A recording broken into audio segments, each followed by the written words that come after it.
everyone, today I want to share my views on international politics. In international politics, I want to share my views on the history of Russia and Ukraine or some facts about Russia and Ukraine. But before starting the topic, I want to share that if you are the first viewer of my channel, then please subscribe my channel and also like my video and share my video also. So let's start the topic, the facts about Russia and Ukraine. First of all, introduction.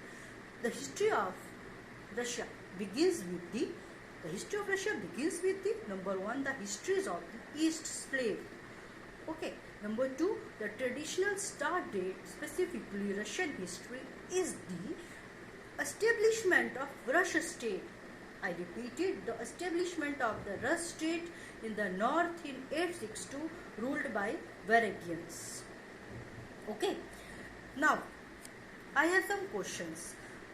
The first question is, who were the original inhabitants of Russia? It's very important question, that who were the original inhabitants of Russia? So the answer is Finno-Ugric people were the original inhabitants of Russia, with many customs and fairy tales descending from their civilization, which shows their civilization, the cult of ancestors, and how they show the love of forest and villagers, our patience and community. Okay, so Finno-Ugric people were the original inhabitants of Russia. Now the other question is, when was Russia inhabited? When was Russia inhabited? The first human settlement on the territory of Russia date back to the Old Dawn period. It means that Russia was inhabited date back to the Old Dawn period. Old Dawn period in the early lower Paleolithic age, about 2 million years ago, which represents the representatives of Homo erectus migrate from, कहाँ से कहाँ migrate हुए? From Western Asia to the North Caucasus. From Western Asia to the North Caucasus, which is the archaeological site of Karmak on the Taman Peninsula. It means that Homo erectus representatives migrated from where? Western Asia to the North Caucasus, which is the archaeological site of Karmak on the Taman Peninsula. I have some notes on North Caucasus. Okay, so the North Caucasus, where is North Caucasus located? It is the sub-region in Eastern Europe. It is the sub-region in Eastern Europe, and it is also called Caucasia.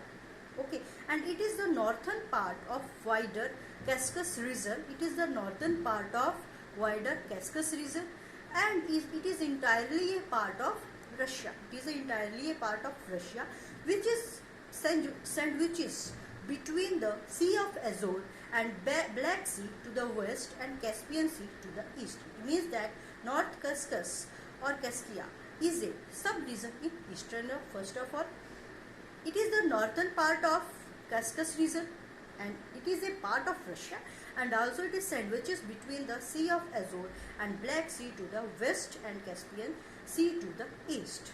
Okay, so it is the North Caucasus, which is located in the Eastern Europe. Okay, now I have the definition of peninsula. What is the peninsula mean? What is the meaning of peninsula? A peninsula is a landform which extends from mainland and is surrounded by water on most. It means that which part is surrounded by water and extends from mainland, it is called peninsula. And also, a peninsula is a piece of land which is bordered by the water on the three of its sides. Secondly, a peninsula, I repeated, a peninsula is a piece of land which is bordered by water on three of its sides. And number two, Taman, it's all about the North Caucasus, and now I am telling about you Taman Peninsula. It is the second largest Arab sovereign state. What is Taman Peninsula? Second largest Arab sovereign state in peninsula, which occupy 5,55,000 square kilometer 2,14,000 square miles. The coastline stretches from about 2,000 kilometer, which in miles is about 1,200 miles. So Taman Peninsula is the second largest Arab sovereign state in the peninsula. Okay. Now I have some other question also. Where did Russian Peninsula come from? Where did Russian Peninsula come from? It's very important question. Okay. The Russian were formed from East Slavic tribe. East Slavic tribe and their cultural ancestry. It means that they are formed from East Slavic tribe. It's very important. East Slavic tribe, and is based on Kievan Rus. Kievan Rus. Genetically, secondly, it is based on Kievan Rus. Genetically, the majority of Russians are identical to their East and Western Slavic counterpart. And number third, it is the majority of Russians are identical to their East and Western Slavic counterpart, unlike Northern Russian, which belong to the Northern European Baltic gene pool. It means that they are formed from East Slavic type first of all, and their cultural ancestry, and it is based in Kievan Rus. Genetically, the majority of Russians are identical to their East and West Slavic counterpart. Okay, there are 3 points.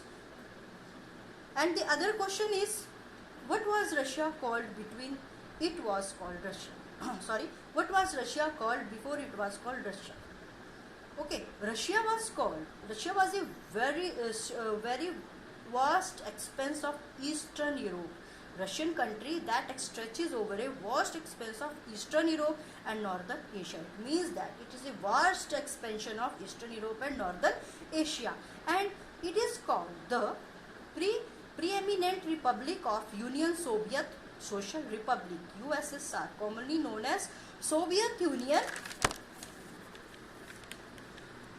Russia became an independent country after the dissolution of Soviet Union in December 1991. Okay, so it means that Soviet Union, USSR, is its name before the dissolution, and Russia became independent country after the dissolution of Soviet Union in December 1991. Now the other question is, what are the 5 interesting facts about Russia? The 5 interesting facts about Russia is, number 1, the world longest railway is in Russia. The world longest railway is in Russia. Number 2, Russia is home to lot of famous literature. Literature is very famous. Number 3, Russia has 12 active volcanoes. Number 4, Siberia makes up a majority of land. Number 5, Russia has plenty of superstitions. Number 6, Russia has one of the world's busiest metros. Number 7, Tetris was invented in Russia. It means that world largest railway is in Russia. It has a very beautiful and famous literature. It has 12 active volcanoes.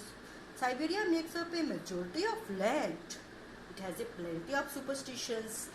And Russia has one of the world's busiest metros. And Tetris was invented in Russia. Okay.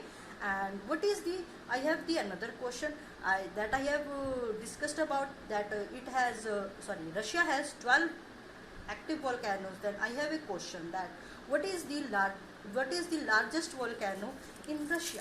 What is the largest volcano in Russia? Kilkivikia Sopka. Kilkivka Sopka. It is a stratovolcano. First of all, it is a stratovolcano which is the highest mountain on the Kamchatka Peninsula of Russia. It means that Kilvikia Sopaka is a stratovolcano which is in the highest mountain on the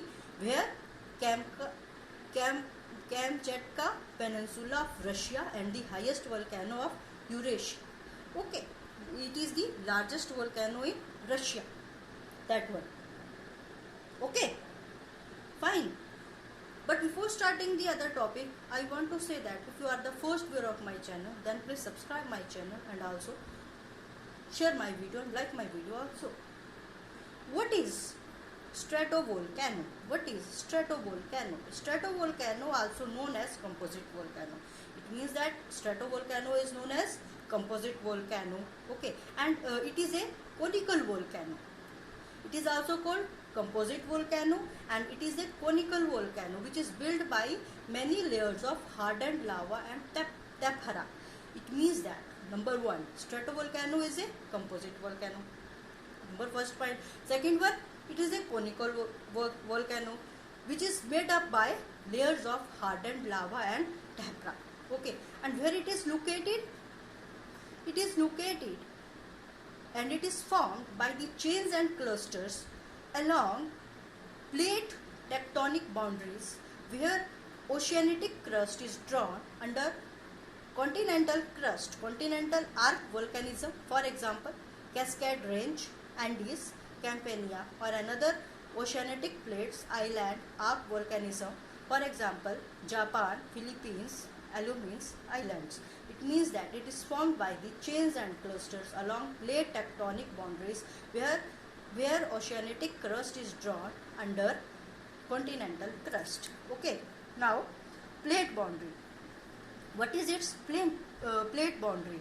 Composite volcano is also known as stratovolcano and was found on convergent plate boundaries where the oceanic crust subcrust beneath the continental crust. It means that it is known as stratovolcano and are found on where convergent plate boundaries where the oceanic crust beneath the continental crust.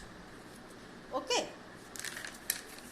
Now characteristics of stratovolcano.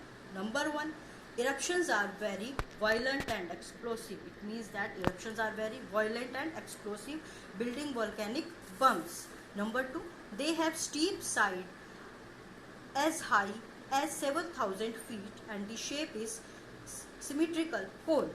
They are steep side within 7,000 feet and the shape is a symmetrical cone. What is the shape? Symmetrical cone, and it is very violent and explosive volcanic bombs. Number three, it consists of alternating layer of lava and ash. It means that main characteristics are eruptions are very violent and explosive with volcanic bumps and they have steep side as high as 7,000 feet and shape is symmetrical cone. And number three, it consists of alternating layers of lava and ash. Okay, now the another question is, why is it called a stratovolcano? It is called a stratovolcano because it built from layers of strata of pyroclastic material. It is because these are built from layer or strata of pyroclastic material including lava, pumice, volcanic ash and tephra. The layers stack on each other with each eruption. So you understand that why it is called stratovolcano, because they are built from layers or strata of pyroclastic material including, which material is included? Lava, pumice, volcanic ash and tephra. The layers stack on each other. It means that layers are in up to up with each other. The layers stack on each other with each eruption. They are all together. Okay. Now the another question is, who make a volcano? A stratovolcano. Who make a volcano? A stratovolcano. They have relatively steep sides. That I have told in characteristics that stratovolcano have a steep sides and they are conical shape. Other than shield volcano, they are formed from viscous sticky lava. I have discussed earlier that they have a steep sides and a conical shape and also a viscous and sticky lava. Therefore, build up around the vent forming a volcano with steep side. It means that volcano is built up with the steep side. Okay. Magma type. The magma type is usually constructed over a period of 10 to 100 of thousands of years. Stratovolcano may erupt a variety of magma types. Variety of magma is produced in the stratovolcano, including basalt, andesite, dacite, and rhyolite. All but basalt commonly generate highly explosive eruption. These are some magma type in stratovolcano like basalt, andesite, dacite, and rhyolite, and commonly generate in stratovolcano is basalt, which is very explosive explosion. It is the structure of the stratovolcano. This is the lava, this is the crater, and this is all the I have shown. It's all the part. Okay, so it's the stratovolcano. So it's all about the some. I have some other videos also of some history and facts about Russia, and it's all about the stratovolcano and some other facts about Russia. And so please like my video and subscribe my channel and share my video. Thanks.